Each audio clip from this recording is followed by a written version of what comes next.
اگر یہ ڈرامہ بند نہ کیا گیا تو کل خلیفہ عبدالحمید ثانی پوری امت مسلمہ میں جہاد کا اعلان کر دے گا۔ پھر بھی ہم سے یہ گلا کہ ہم وفادار نہیں، ہم وفادار نہیں، تو بھی تو دلدار نہیں، تھے تو وہ آبا تمہارے ہی مگر تم کیا ہو، ہاتھ پہ ہاتھ درے منتظر فردا ہو۔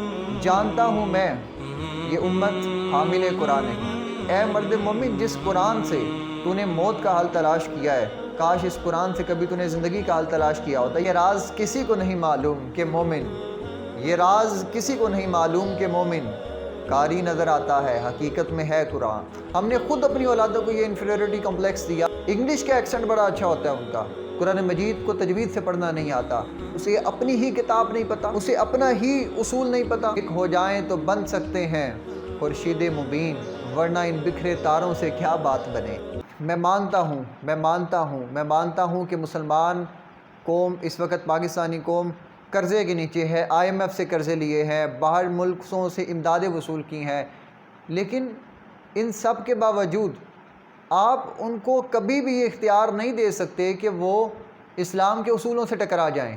خلیفہ عبدالحمید ثانی سلطنت عثمانیہ کا وہ آخری سپوت اور سلطنت عثمانیہ کا بالکل شیرازہ ہونے کے قریب ہے۔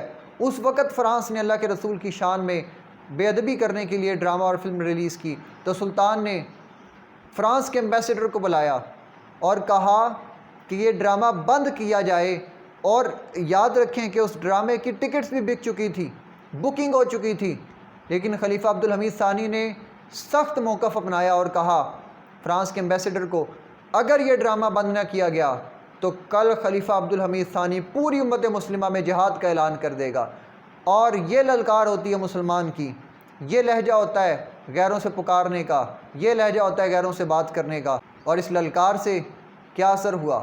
فرانس کو ڈرامہ بند کرنا پڑا، اگرچہ وہ اس وقت اختیار میں تھا، اگرچہ اس کے پاس طاقت تھی، اختیارات تھے، اگرچہ سلطنت عثمانیہ گر رہی تھی، لیکن یہ بات یاد رکھیں، ایک مسلمان کے لیے اس کا وطن اہمیت نہیں رکھتا، ایک مسلمان کے لیے اس کی نظریاتی سرحدیں اہمیت رکھتی ہیں۔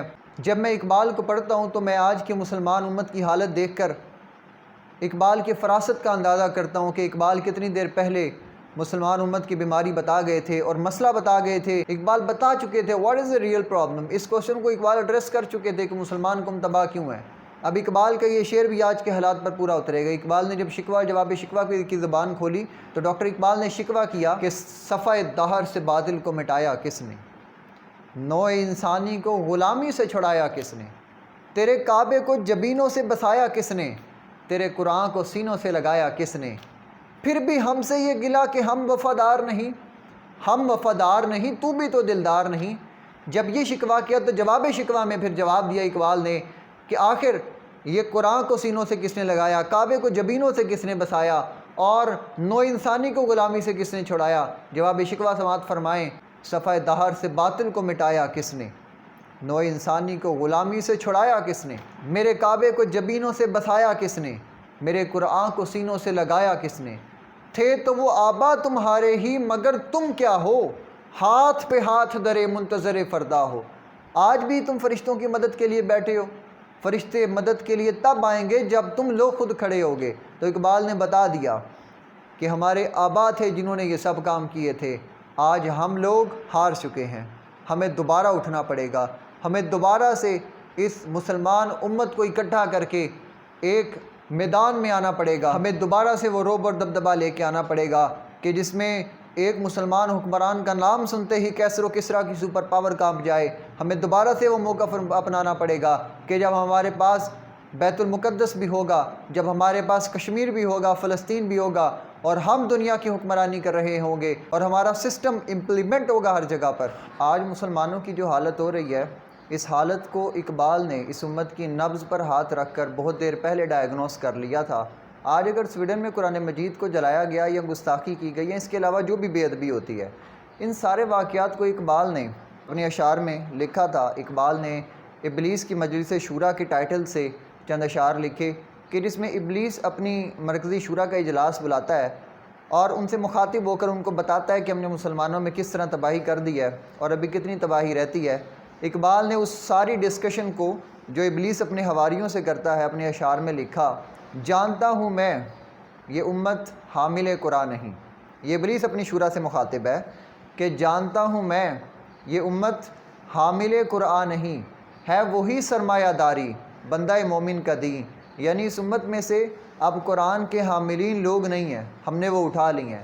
یہ وہ مین ہمارا مقصد تھا جو ہم نے اچیو کیا ہے، اور اب اس مومن کا کام صرف سرمایہ داری رہ گیا، صرف سیونگز اور صرف پیسہ جمع کرنا اور زیب و زینت کو اکٹھا کرنا، یہ اس مومن کا کام رہ گیا۔ جانتا ہوں میں کہ مشرق کی اندھیری رات میں، جانتا ہوں میں کہ مشرق کی اندھیری رات میں بے ید بیضا ہے پیران حرم کی آستین، یعنی اب ان پیران حرم کی آستین میں وہ ید بیضا والی کیفیت نہیں رہی، اب ان کے آستین بے ید بیضا ہو چکے ہیں۔ یہ ابلیس کہتا ہے کہ عصر حاضر کے تقاضاؤں سے لیکن ہے یہ خوف ہو نہ جائے آشکارا شرع پیغمبر کہی، یعنی اب انہیں اس بات کا خوف بھی ہے کہ کہیں زمانے کو اللہ کے رسول کی شریعت کا پتہ نہ لگ جائے، اگر لگ گیا تو ہماری ساری سالوں کی محنت ضائع جائے گی۔ پھر آگے ابلیس اپنی شورا سے مخاطب ہو کر کہتا ہے آئین پیغمبر سے الحذر، 100 بار الحذر، پناہ مانگ رہا ہے کہ اگر یہ آئین پیغمبر آ گیا، اگر محمد رسول اللہ صلی اللہ علیہ وسلم کا لا اور قانون امپلیمنٹ ہو گیا تو وہ اس سے پناہ مانگ رہا ہے کہ آئین پیغمبر سے الحذر، 100 بار الحذر، حافظ ناموس زن، مرد آفریں مرد آزما۔ اسی طرح اقبال نے اپنے ایک فارسی کے شعر کے اندر اس حقیقت کو بتایا کہ اس وقت اس امت کی حالت کیا ہو چکی ہے، اس امت کا اور قرآن کا اس وقت کیا واسطہ رہ چکا ہے۔ اقبال لکھتے ہیں کہ ہمیں ملا نے قرآن کو فقط اتنا بتایا کہ اس قرآن کو پڑھ کے وظائف چند حاصل کر لیے جائیں، اور اس قرآن کے ذریعے آپ کسی کی فوتگی پر جا کر چند سپارے پڑھ کر اس کو ایصال ثواب کر دیں۔ ہم لوگ قرآن کی اصل روح سے ناواقف ہو گئے، اور قرآن سے ہمیں فقط اتنا کام رہ گیا کہ گھر کے کسی بزرگ کی روح اگر اٹک جائے تو ہم سورہ یاسین کی تلاوت کر کے اس کی روح کو اس کے جسم سے آسانی سے جدا کرنے میں قرآن کی مدد حاصل کر سکیں۔ اس کے علاوہ اس امت کا قرآن سے کام نہیں رہ گیا۔ تو اقبال یہ پوائنٹ آپ کے ذہنوں میں ڈالنا چاہتے ہیں کہ اے مرد مومن، جس قرآن سے تو نے موت کا حل تلاش کیا ہے، کاش اس قرآن سے کبھی تو نے زندگی کا حل تلاش کیا ہوتا۔ یقیناً اگر یہ قرآن نزع کے وقت روح کو آسانی سے نکالنے میں مدد کر سکتا ہے تو یہ قرآن تجھے زندگی کے ہر اصول کو بھی بتا سکتا ہے۔ لیکن صد افسوس کہ تو نے قرآن مجید کو صرف اس حیثیت میں سمجھا کہ جہاں تیرا فائدہ تھا، باقی ساری جگہ پر جہاں قرآن تجھے اصول دیتا ہے، جہاں قرآن تجھے نظریات دیتا ہے، جہاں قرآن تجھے حقیقت بتاتا ہے، تو نے اس حقیقت سے منہ موڑ لیا۔ یہی وجہ ہے کہ آج اللہ کے پاک کلام کی بھی توہین کی گئی۔ اب ہمیں دوبارہ قرآن سے اپنا تعلق وابستہ کرنا پڑے گا، کیونکہ یہ راز کسی کو نہیں معلوم کہ مومن، یہ راز کسی کو نہیں معلوم کہ مومن قاری نظر آتا ہے، حقیقت میں ہے قرآن۔ تو یہ مومن، اس کا کردار قرآن پر عمل کرنے کی وجہ سے ہی آشکارا ہوتا ہے۔ اور آپ سے اگر میں چند سوال کروں تو آپ مہربانی کر کے برا نہ مانیے گا۔ آج ہم لوگوں نے خود قرآن کو پس پشت ڈالا، ہم لوگ تارک قرآن ہوئے، جس کی وجہ سے آج ہم لوگ دنیا میں پیچھے رہ گئے۔ ہم سے وہ علم بھی اٹھ گیا، وہ فراست بھی اٹھ گئی، ہم لوگ وہ ایجادات بھی نہ کر سکے، ہم لوگ ہر میدان میں ناکام ہو کر بیٹھ گئے کیونکہ ہم تارک قرآن ہو گئے، ہم نے قرآن کو چھوڑ دیا۔ آج بھی اگر میں آپ سے سوال کروں کہ جب سویڈن میں یہ قرآن مجید کی گستاخی ہوئی اور آپ کو پتہ لگا، اس کے بعد آپ نے کیا کیا؟ کیا اس کے بعد سے آپ نے روزانہ معمول کے مطابق قرآن مجید پڑھنا شروع کر دیا؟ کیا اس کے بعد آپ نے قرآن مجید کو کھول کر قرآن کے اسلوب کو، قرآن میں جن حقیقتوں کو بیان کیا گیا ہے، کیا آپ نے ان پر غور و فکر شروع کر دی؟ کیا آپ نے خود کو قرآن سے وابستہ کیا؟ کیا آپ نے اپنے سینے میں قرآن محفوظ کرنے کا ارادہ کیا؟ ہم لوگوں نے اپنی اولاد کو خود قرآن سے دور کیا، ہم نے خود اپنی اولادوں کو یہ انفیریورٹی کمپلیکس دیا کہ معذرت کے ساتھ کہ اگر تم قرآن پڑھو گے، اگر تم حافظ بنو گے، اور اگر تم یہ سب چیزیں کرو گے اور صرف دین تم لوگ پڑھتے رہ جاؤ گے تو تم دنیا کی ترقی نہیں کر پاؤ گے۔ ہم نے اپنی اولادوں کے ذہن میں یہ بیج بونے کی کوشش کی، اور یہی وجہ ہے آج قرآن پڑھنے کے لیے اولاد کو غالباً 10 سے 15 منٹ کے لیے مسجد میں بھیجا جاتا ہوگا، اور صبح سے لے کے شام تک وہ بایولوجی، فزکس، کیمسٹری پڑھتا ہے۔ اور یقین کریں میٹرک اور انٹر کے اسٹوڈنٹس کو جب ہم پڑھاتے ہیں، انگلش کا ایکسنٹ بڑا اچھا ہوتا ہے ان کا، قرآن مجید کو تجوید سے پڑھنا نہیں آتا، تو یہ تباہی کیوں ہے مسلمان قوم کے اندر؟ اسے اپنی ہی کتاب نہیں پتہ، اسے اپنا ہی اصول نہیں پتہ، اسے یہی نہیں پتہ کہ یہ کتاب مجھے جو دی گئی ہے، جو میرے لیے اصول ہے، جس میں میری زندگی کے ہر مسئلے کا حل لکھا ہے، جس میں میری مکمل زندگی کی بات کی گئی ہے، اس کتاب میں لکھا کیا ہے؟ پتہ ہی نہیں۔ آج سے آپ کو ارادہ کرنا پڑے گا کہ آپ اس قرآن کو کھولیں گے، ترجمے کے ساتھ پڑھیں گے، قرآن کو سمجھیں گے۔ قرآن مجید کے اندر جو فلسفہ ہے، جو نفسیات بتائی گئی ہے، جو بایولوجی، فزکس اور کیمسٹری بتائی گئی ہے، آپ اس کے اوپر سوچو گے۔ قرآن مجید نے جس نفسیات کو ایڈریس کیا، آپ اس کے اوپر سوچو گے۔ قرآن مجید نے جن مسائل کو بتایا، آپ ان پہ غور و فکر کرو گے۔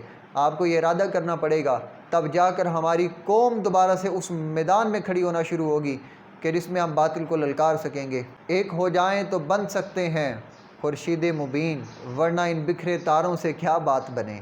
ایک ہو جائیں تو بن سکتے ہیں خورشید مبین، ورنہ ان بکھرے تاروں سے کیا بات بنے۔ اور اقبال کی دعا ہے، اللہ کرے یہ ہم سب کے حق میں قبول ہو جائے۔ قرآن میں ہو غوطہ زن اے مرد مسلمان، اللہ کرے تجھے عطا جدت کردار۔